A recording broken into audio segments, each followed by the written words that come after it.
Rápidamente hasta Quito saludamos al director de Clip Report, estimado Francis Romero. Qué gusto saludarlo desde acá, desde Guayaquil. Decía yo que luego del cierre de los centros electorales a lo largo del territorio nacional se ha vivido calma, se ha vivido tranquilidad en el Ecuador, ¿no? Autoridades electas, autoridades en funciones que han salido pues justamente a felicitar el triunfo del presidente Noboa. ¿Cómo justamente vivió usted esa fase, luego de las 5 de la tarde, esa fase del proceso electoral de ayer? ¿Cómo ha visto estas primeras reacciones en el concierto internacional, incluso pronunciamiento de varios mandatarios? ¿Cómo ve todo aquello? Bienvenido, Francis. Alberto, muy buenas tardes. Muchas gracias por la invitación. Como siempre, para mí es un honor estar con ustedes esta tarde. Un saludo cordial a todos los que nos miran y nos escuchan. Mire, el proceso de ayer, lo primero que tenemos que hacer es felicitar a los ecuatorianos. Creo que el día fue, incluso en Quito, donde yo vivo, nos dio hasta un sol encantador, que fue testigo del buen desempeño que tuvo la ciudadanía. Hoy los ecuatorianos deben ser conscientes que la democracia prevaleció. Creo que las dudas que generó el proceso en cuanto a organización, en cuanto a posibles incidentes, se minimizó. No hubo mayor tipo de inconvenientes. El proceso se desarrolló en calma, en paz. Los ecuatorianos acudimos a votar y la realidad es que a partir de las 5 de la tarde, después de felicitar a los ecuatorianos por ese extraordinario espíritu cívico, creo que escogieron una nueva oportunidad de que el Ecuador tenga un mejor futuro. La apuesta que hacen con esa tan grande diferencia en votos que se dieron es básicamente la expectativa y la esperanza que está poniendo la mayoría de los ecuatorianos en el actual presidente de la República. Qué bueno, ¿no? Eso es lo principal, ¿no? Yo creo que ese es un buen punto de partida, el hecho de felicitar a los ecuatorianos, porque definitivamente es eso, ¿no? La gente salir, expresar a través del voto, ¿no? Una decisión, un camino que seguir. Tal vez la posición de la candidata González, ¿no? Al no aceptar justamente pues la expresión de los ecuatorianos, ¿no? Reflejada pues en la forma como se iban escrutando los votos ya después de las 5 de la tarde, algo que primero como que sí generó esa sensación de qué pasó. Pero creo yo que con el transcurrir también de las horas, incluso con los pronunciamientos que han hecho autoridades seccionales que pertenecen a la agrupación política de ella, yo creo que un tanto fueron dejando sin piso esa posición, ¿no? Y Alberto, mire, yo creo que la mayoría de ecuatorianos se sorprendió después de escuchar las declaraciones de la candidata de la Revolución Ciudadana. Creo que dudas hay cuando las diferencias son mínimas. Uno puede tratar de apelar a cualquier recurso, como el del fraude principalmente, pero habiendo una diferencia de 1 millón de votos, no es, o sea, yo creo que es imposible hacer un fraude de 1 millón de votos. Hay que tomar en cuenta que este proceso electoral ha sido el más observado en la historia del Ecuador.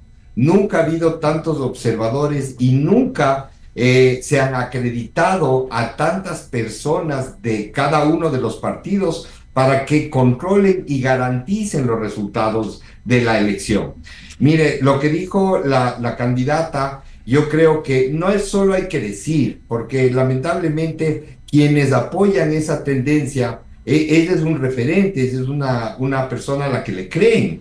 Si ella llama a lo que quisieron hacer ayer en la noche, yo creo que es una falta de conciencia de la realidad que está viviendo el Ecuador. Yo creo que lo lógico sería, si ella tiene pruebas de lo que está acusando, se presentan las pruebas y con pruebas uno puede tener oído y se pueden hacer muchas cosas. el solo salir a dar una declaración porque no está contenta o no está conforme con los resultados que se dieron, creo que le deja muy mal a ese movimiento en este momento. Hemos visto cómo la democracia prevalece. Yo creo que la mayoría de los líderes que hoy son referentes de ese partido ya se han pronunciado aceptando los resultados y demostrando que el proceso no solo que fue transparente, sino que no generó las dudas que muchos esperaban. Y más que nada, creo que los ecuatorianos necesitamos certezas. Hoy el Ecuador amaneció con un nuevo aire, con un nuevo espíritu. Hoy el Ecuador creo que ha puesto la confianza en que las cosas pueden mejorar. Creo que hoy más que nunca, de lado y lado, tienen que bajar la guardia, bajar las espadas, y en vez de eso buscar dónde podemos encontrarnos para en conjunto afrontar la triste realidad que vive nuestro país. Porque en estas peleas de lado y lado, lo único que se ha logrado es acrecentar la crisis económica, la crisis de inseguridad, la crisis de falta de acceso a todos los servicios públicos. Entonces, hoy más que nunca creo que todos, independientemente de la posición que tengan, tienen que pensar en el país. Tenemos que aportar para que nuestro país pueda consolidar una base que nos permita crecer, no solo este año, sino ya marcar un antes y un después con lo que se va a venir en esta nueva era que acaba de iniciar el día de hoy. Claro, por supuesto que si nosotros decíamos eso ayer, es necesario no convocar, hacer esa gran convocatoria nacional a la unidad, definitivamente, desde la diversidad, para poder juntos, todos, ¿no?, desde los diferentes sectores, echarnos el país al hombro. Así es, Alberto, así es. Y mire, lo más importante es que por más posición ideológica contraria que se tenga, yo creo que no hay un solo ecuatoriano que no quiera que se combata a la delincuencia y la inseguridad. Que haya aportes de todas las tendencias de soluciones, no de problemas, no de quejas. Sabemos que hay ese problema. Si los de un lado tienen soluciones, presenten sus soluciones y busquemos cómo se pueden implementar. Porque a la larga, si es que nosotros logramos bajar los índices de inseguridad, usted sabe que eso automáticamente se va a traducir en muchas cosas que van a generar recursos para el país. Va a haber más turismo, va a haber una mayor movilidad de la gente dentro del país. Y eso sin duda alguna, por ejemplo, lo que vamos a vivir esta semana, el feriado. este fin de semana, que es feriado, yo creo que va a ser el inicio de una reactivación que Dios quiera que se vaya creciendo y realmente se contagie, porque necesitamos más buenas noticias. Claro. Y yo creo que tenemos que bajarle el volumen, los decibeles. Hay que alzarle más bien a los temas positivos, darle más página a las cosas positivas, a los sueños que tenemos los ecuatorianos, porque ya de malas noticias hemos vivido 2 décadas. Correcto. Creo que hoy empieza una nueva era y hay que apostarle al nuevo Ecuador. Así es, y precisamente no en esa línea es muy positivo también el pronunciamiento que hacía el señor ministro de Gobierno, pues a nombre del régimen, José Lagasca, esta mañana en los estudios de Teleamazonas, ¿no?, convocando, abriendo estos espacios de diálogo. Y solamente antes de ir con Sebastián, mencionar, mientras estamos conversando con usted, vamos revisando en las reacciones que se han dado en el contexto nacional, el señor prefecto provincial de Manabí, ¿no?, Leonardo Orlando, pues precisamente extendía su felicitación al presidente Daniel Noboa. Antes ya lo había hecho la prefecta provincial del Guayas, el señor alcalde de Guayaquil, el señor alcalde de Quito, la prefecta provincial de Pichincha también, ¿no? De alguna manera pues se han ido dando todas estas reacciones. Antes los expresidentes Guillermo Lasso Mendoza y Lenín Moreno Garcés también extendían su saludo, y ya lo decíamos en el concierto internacional desde Estados Unidos hasta Ucrania, cruzando el mundo, pues se han generado pues estas muestras de aprecio primero al pueblo ecuatoriano y estas felicitaciones al presidente Daniel Noboa, que por cierto debe de tener también oídos receptivos, yo creo que él lo tiene más que claro, ¿no? Que él no va a gobernar para el 55% de ecuatorianos que se adhirieron a su candidatura, que apostaron por él. Él está claro, ¿no? Que tiene que gobernar para todo el país, incluidos pues quienes optaron por la otra candidatura. Permítame, Francis, justamente pues Sebastián continúa con la entrevista. Sí. Buenas tardes, estimado director. Quisiera hacer una pregunta donde todos los ecuatorianos quedamos muy confundidos. Todas las encuestas que realizaron previo a la elección o los exit poll publicados, ¿por qué? ¿Qué ocurrió? ¿Por qué hubo tanta diferencia y ninguna estuvo cerca del resultado? Sebastián, muchas gracias por su pregunta. Mire, yo quiero primero explicar qué es una encuesta. Una encuesta es una herramienta científica que permite entender qué pasa, qué quiere, qué problemática existe cuando uno hace la investigación. Entonces es muy importante tomar como referencia de qué fecha son los resultados que se están presentando. No es lo mismo hacer una encuesta el día sábado antes de la elección que hacer la encuesta 10 días antes, como manda la ley aquí en el Ecuador. Fíjese lo absurda que es la ley electoral que prohíbe a las empresas encuestadoras hacer públicos resultados, sino solo hasta 10 días antes de la elección. O sea, básicamente una encuesta para la ley electoral tiene que leer el futuro, tiene que hacer brujería y predecir qué va a pasar 10 días después. ¿Por qué le digo predecir? No es nuevo lo que hemos vivido el día de ayer. Sabemos que la mayoría de los indecisos toma partido, es decir, decide por qué candidato va a votar la mayoría de estos indecisos el día de la elección. Hay muchos factores que hacen que él aguante hasta el final para tomar una decisión. Partamos de que esta elección tuvo, como nunca antes en la historia, el 88% del electorado ya sabía por quién iba a votar en esta segunda vuelta. Es decir, quedaban apenas 12 puntos en disputa. A eso hay que sumarle que en esta segunda vuelta votaron más personas que en la primera vuelta. Del 81 crecimos al 83% de participación. A eso hay que sumarle que históricamente el voto blanco y nulo en las elecciones es en promedio el 10%. En las segundas vueltas el voto blanco y nulo siempre se incrementaba. Imagínense que tenemos elecciones que ha llegado hasta el 16% de la votación en blanco y nulo. En esta ocasión fue todo lo contrario, bajó. En promedio vemos que entre votos blancos y nulos apenas llega al 7%. Entonces, si usted va sumando 3 puntos del 1 más 3 puntos de los que participaron nuevo, ahí usted tiene casi 1 millón de votos de personas que no habían votado, más ese 12% de la primera vuelta que votó por otro candidato, que es 1 millón más o menos de votos adicionales, que votaron por otra opción diferente a las dos candidaturas que llegaron a la segunda vuelta. Entonces, ese era el escenario. Y no hay forma de evitar la polarización que llegó a niveles, yo creo que nunca antes vistos en el Ecuador. O estaban de un lado o estaban del otro lado. ¿Qué pasó?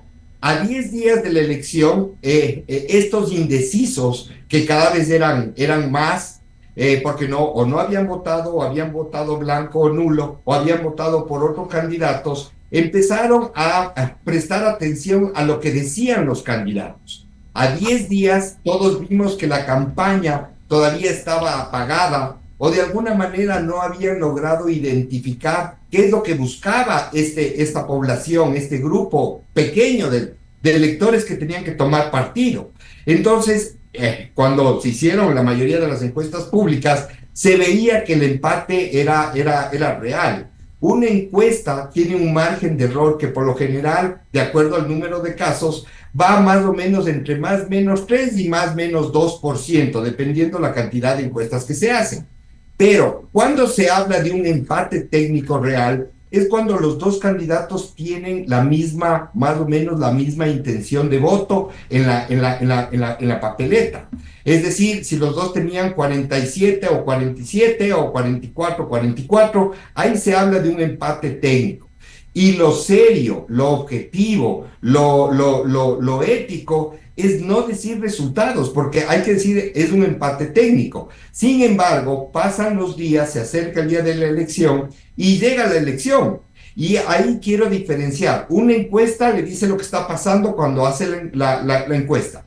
El exit poll, que es otra herramienta científica mucho más certera que una encuesta, que se hace el día de la elección, y la principal diferencia es que cuando usted hace una encuesta, usted le pregunta a la persona entrevistada por quién va a votar. Esa es una expectativa, es un supuesto. ¿Podría pasar o no podría pasar? Sin embargo, cuando usted hace un exit poll, la pregunta es ¿por quién votó? Fíjese la diferencia. ¿Por quién votó? No puede cambiar. Usted votó por esta persona, eso no va a cambiar. La encuesta es una probabilidad. Entonces es mucho más certero un exit poll que una encuesta. Tanto así que los exit poll son, incluso el margen de error es mucho menor. El margen de error normalmente en un exit poll es del 1, incluso hasta el 2%, dependiendo, como le digo, el número de casos que se levantan para sacar los datos totales. Ahora, las diferencias que existen, uno puede, sin duda alguna, buscar cualquier tipo de excusas. Como le digo, ahora se hicieron la encuesta 10 días antes, la cosa cambió.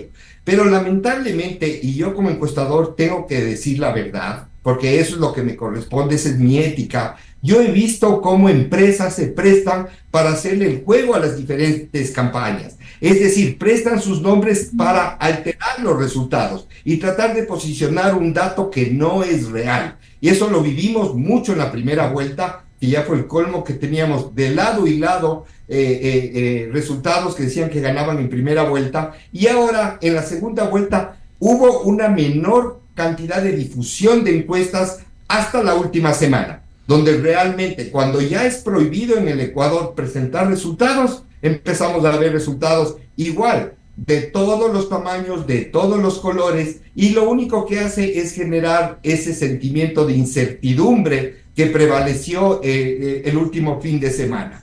Los exit poll y las encuestas, Sebastián, le digo, no tienen razón de no poder reflejar lo que está pasando cuando usted hace la investigación, a menos de que le meta mano. Las encuestas no fallan. Ahora, director, para analizar la diferencia que existió entre los dos candidatos, va a terminar siendo alrededor de 11 puntos. ¿Qué puede determinar de que en la primera vuelta fue mínima y en la segunda hubo un margen muy grande? Puede ser la tercera edad que fue a votar, puede ser estos nulos y blancos, o es muy prematuro para determinar qué fue lo que ayudó a Daniel Noboa a llegar a esos 11 puntos de diferencia. Sebastián, yo creo que son una suma de factores a favor del presidente y en contra de Luisa González. En contra de Luisa González, ¿por qué? Ella venía haciendo una campaña tratando de independizarse de la imagen de Rafael Correa. El que vota por el correísmo, vota por Rafael Correa. Si usted le quiere independizar, automáticamente genera esta duda. Segundo, a diferencia de lo que pasó en la primera vuelta, que lograron superar por 10 puntos las votaciones históricas que tenían en primera vuelta. Segundo, los malos comentarios de la gente que es como referente del partido, iniciando por la declaración de Paola Cabezas, luego la misma Luisa hablando de estos agentes de paz, luego el candidato vicepresidente en la misma semana, ¿verdad?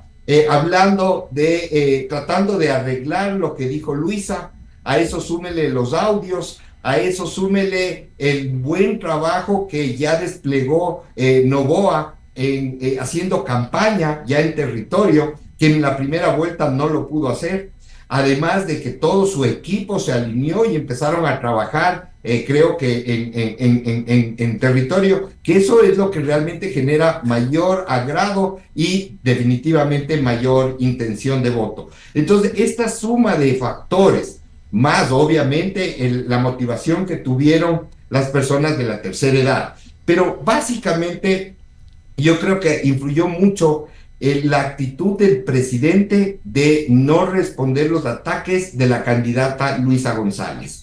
Este segmento, este 12% del que yo le hablaba, la mayoría son jóvenes. y ya demostraron en la elección anterior que ellos no quieren la vieja política, no quieren las peleas, no quieren los insultos. Ellos culpan a ese tipo de política la crítica situación que vive el país. Cuando vieron a Luisa atacando, insultando directamente al presidente, creo que eso les asustó. A eso súmenle los agentes de paz y todos los casos que salieron la última semana. Para ellos fue la peor semana y yo creo que estos indecisos vieron la opción menos mala, porque a la larga ellos votaron por el menos malo en el presidente Noboa.